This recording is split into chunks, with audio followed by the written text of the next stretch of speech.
Hey, honey. I'm currently visiting my mom in her house. Things are not looking so good. The house is really messy. She hasn't eaten much in the past few days and she hasn't been talking much as well. I think my father's death is really taking a toll on her. I can't see her like this. I asked if she wants to go out and do something, but she refused to even get out of bed.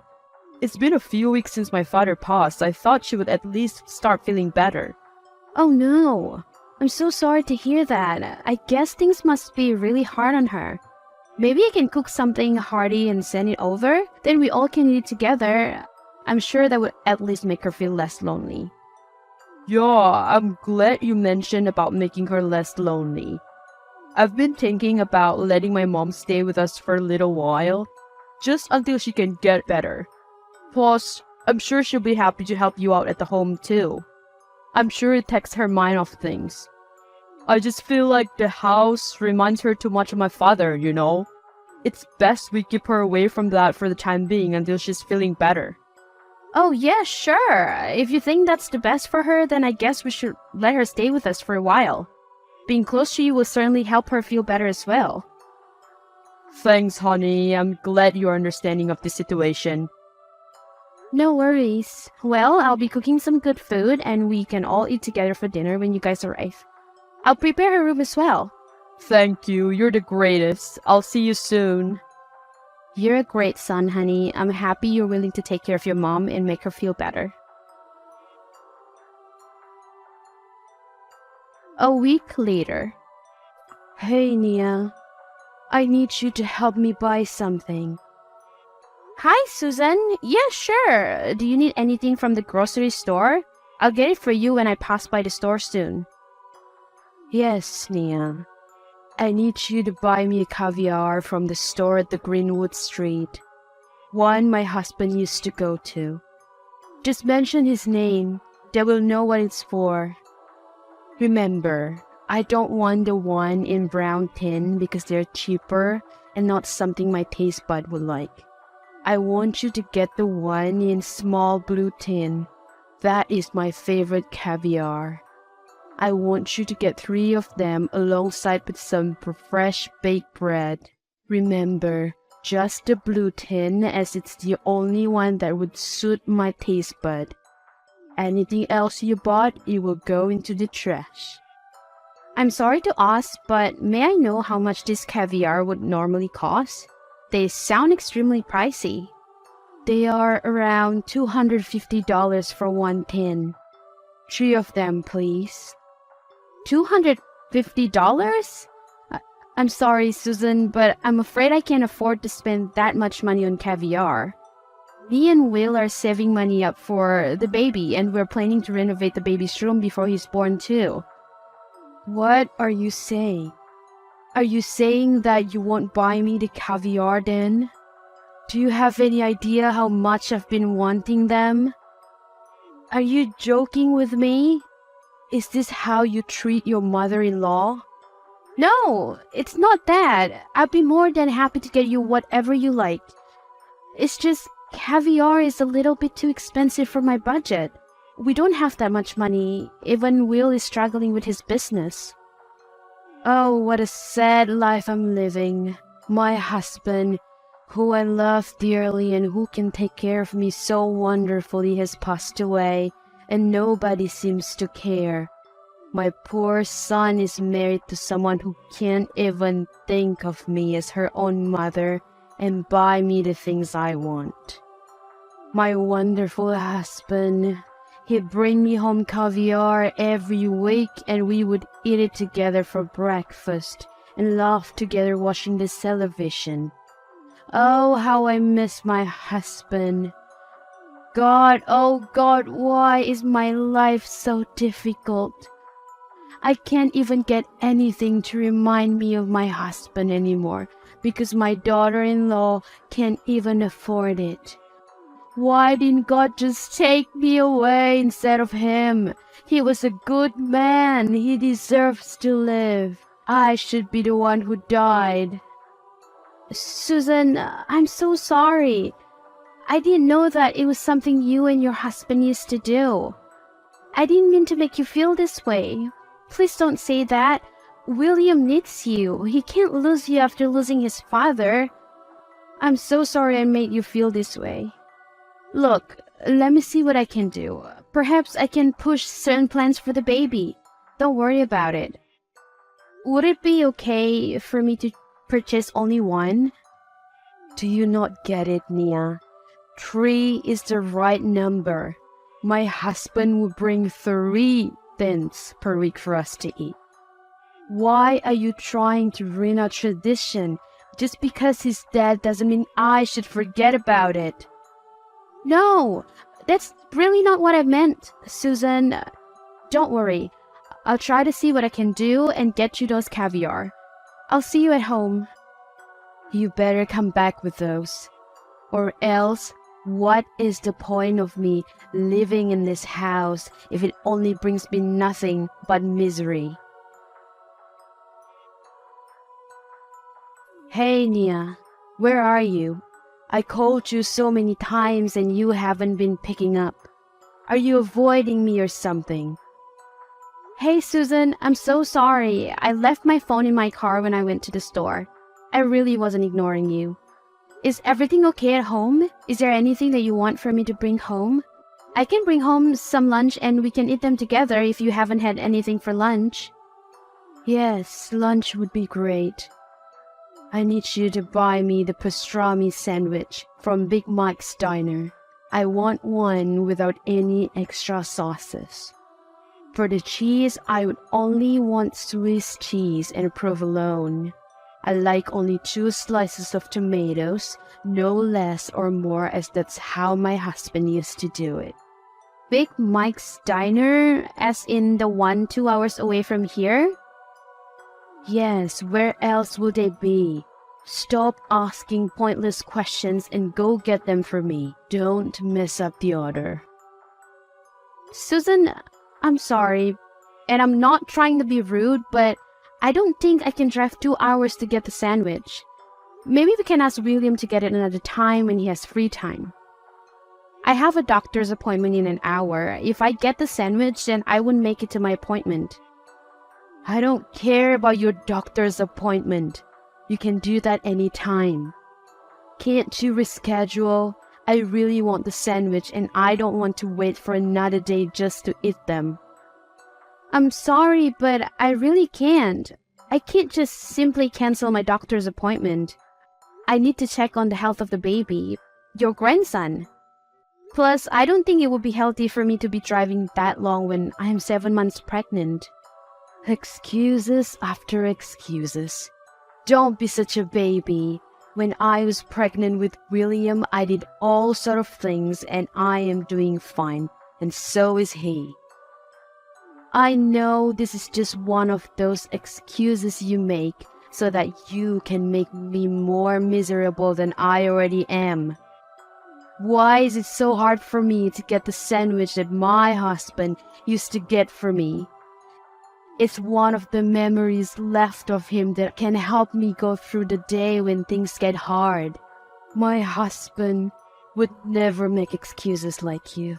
My poor son William, I wonder how he survives living with you all these years. God, why won't he just take me away? I want to be dead with my husband. I don't want to live here with this horrible woman. Susan, please don't say that. That is not true at all. I have nothing against you, and I would never want to make you miserable. Please don't wish death upon yourself. Look, maybe I can go tomorrow. I'll be freer then. I already told you. I want it today. I've been thinking about it non-stop today. Are you trying to torture me by making me wait another day? My husband would never make me wait for things that I really want.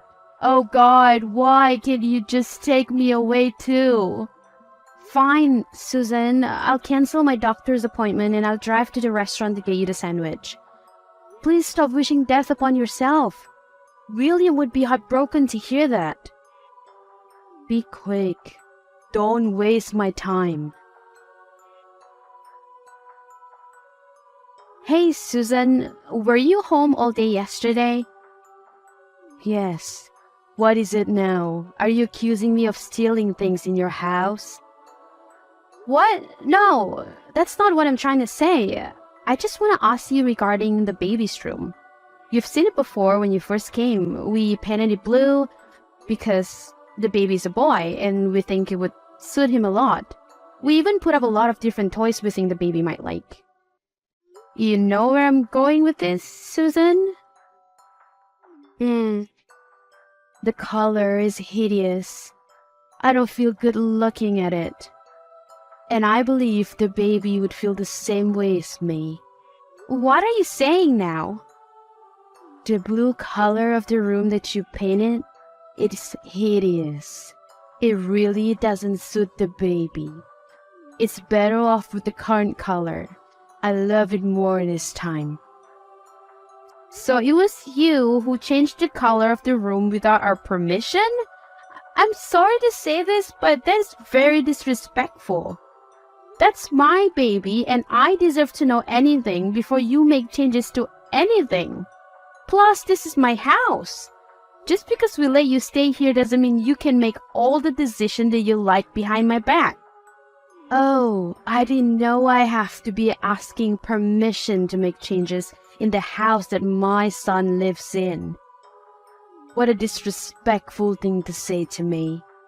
Without me raising my son to be the man that he is, he wouldn't be here to be the good man for you. You should have been more grateful that I even agreed to stay here. I don't understand what you're trying to say. I've been kind enough to let you stay here for your healing.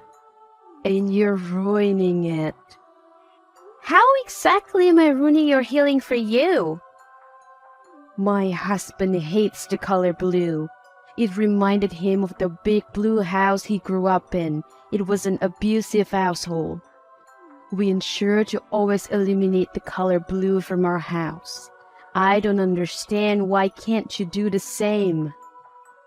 Look, I'm really sorry about what he went through, and I understand how it could be hard for him, but I still don't think that it's right for you to apply the same rules to my house. It's not fair for me.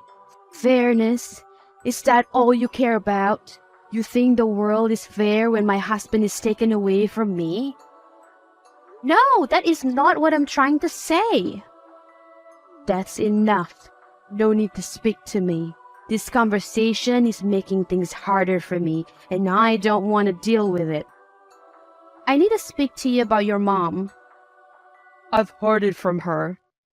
Did you really disrespect her and told her that she has to ask for permission for everything that she's going to do?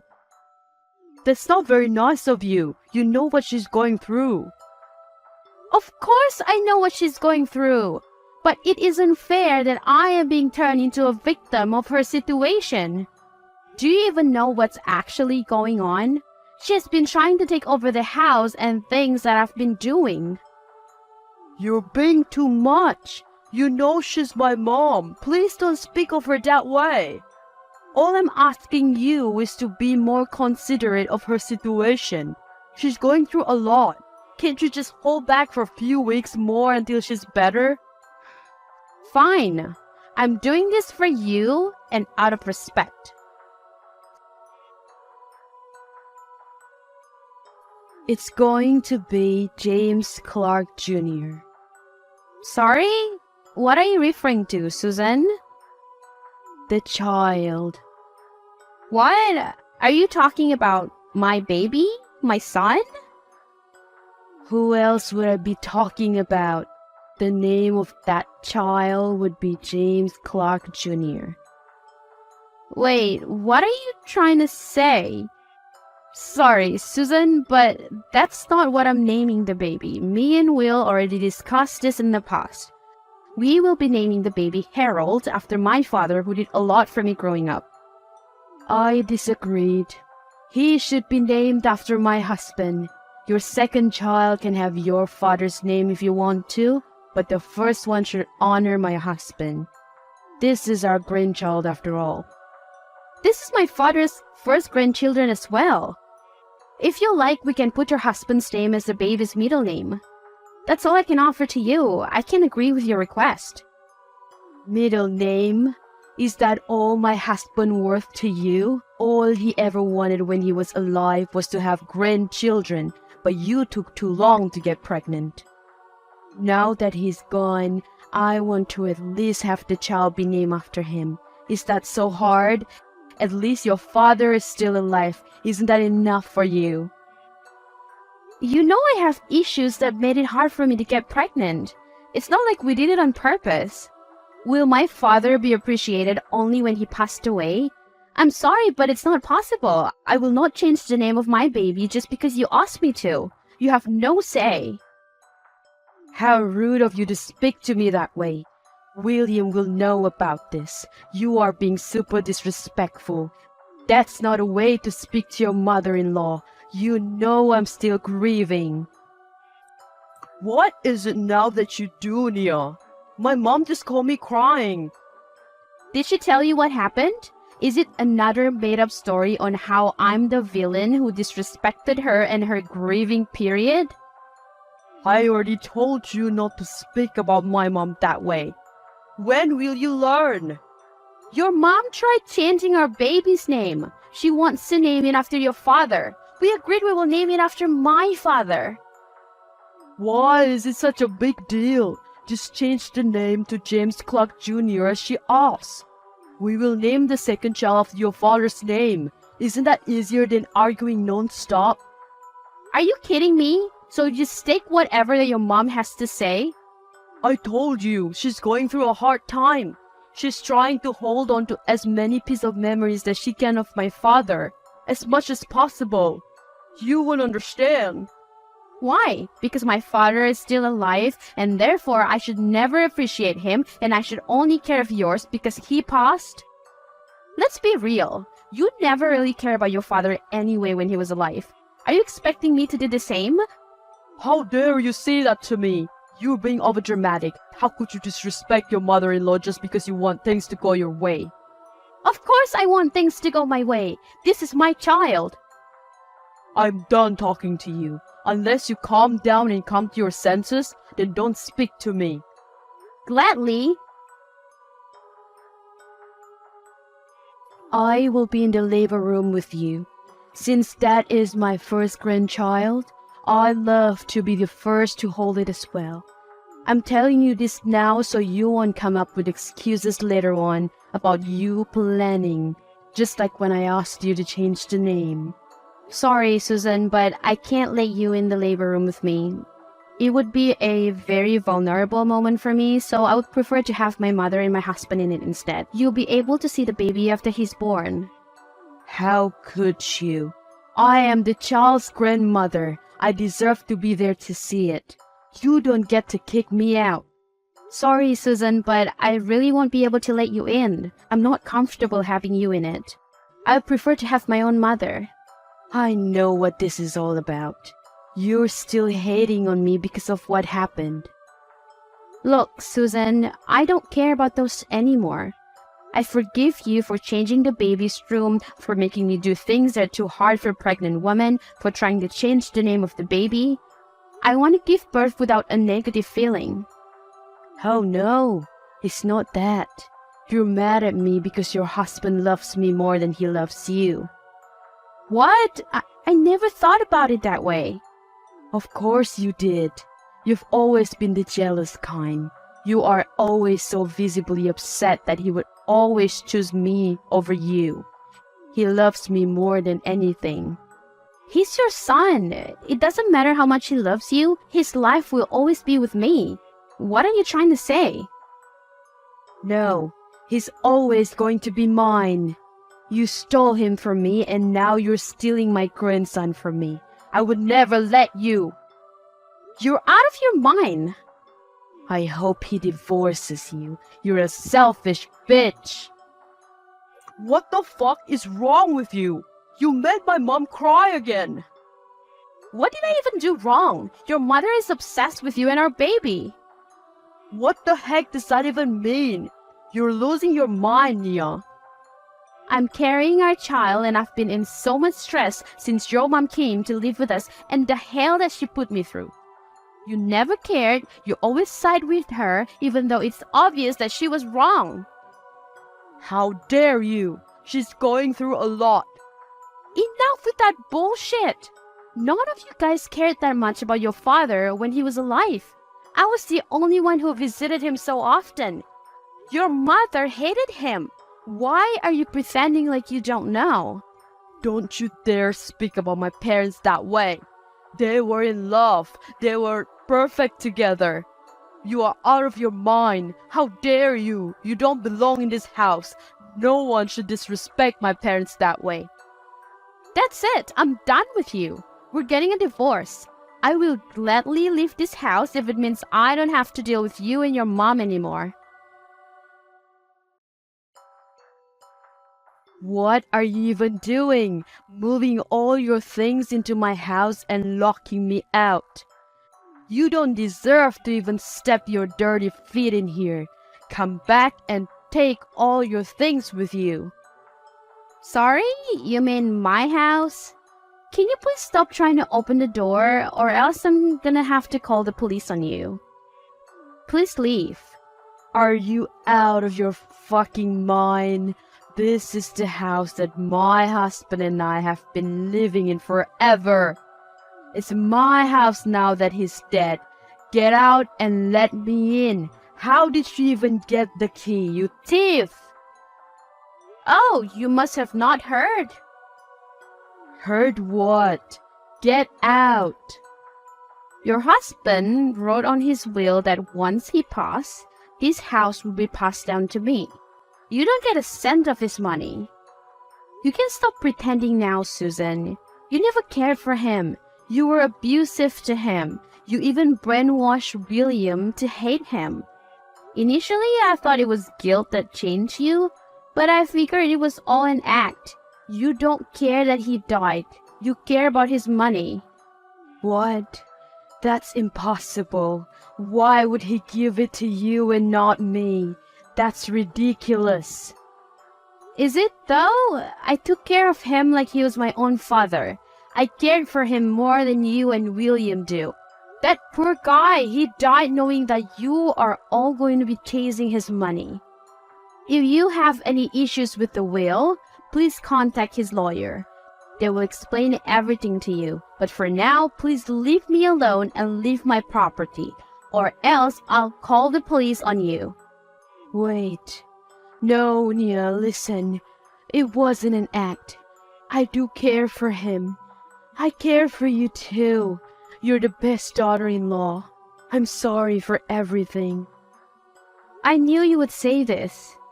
Enough and leave my property. The police are on their way. Honey, I'm really sorry. How did I ever miss this? You are just like your mother. Even your apology, it disgusts me. It's all about money, isn't it? No, you know how much I love you. My mother, she got into me, but I know better now. I know better now too. I know not to trust someone like you and your mother. Leave. A few weeks after that, the divorce between Nia and William are finalized. Nia was able to get full custody of her baby, and she was also able to live comfortably thanks to the inheritance that her father-in-law passed down to her. On the other hand, Susan was still in disbelief that her husband didn't pass down anything to her on his will. She even tried breaking in the house a few times, but caught by the police. As for William, he has been struggling a lot after the divorce as he realized how true the things that Nia has always said about his mother. But yet, he is still stuck with her as she has nowhere to live. Both grew to hate each other and blame each other for the misfortune.